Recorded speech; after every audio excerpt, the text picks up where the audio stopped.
সবার কাছে শিউলি ফুলের গাছ আছে এবং ফুলও ফুটে গেছে, কিন্তু আমার কাছে তো কোনো শিউলি গাছই নেই।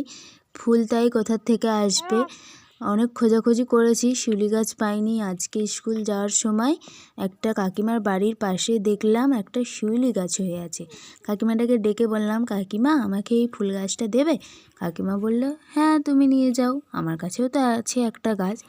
তাই তাড়াতাড়ি ঝটপট করে বাড়িতে চলে আসলাম শিউলি গাছটাকে বসাবো বলে। প্রথমে বাগানের মাটি নিয়ে নিয়েছি এবং গোবর সারটাকে নিয়ে নিয়েছি, ভালো করে মিক্সড করে নিচ্ছি।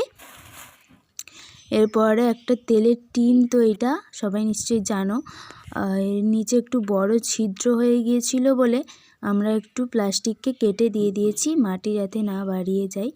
যেহেতু এই গাছটা অনেক দিন থাকবে, অনেক দিন বড় বা অনেক বড়ও হবে গাছটা যদি হয়, তাই এই গাছটাকে একটু বড় জায়গাতেই লাগাতে হবে।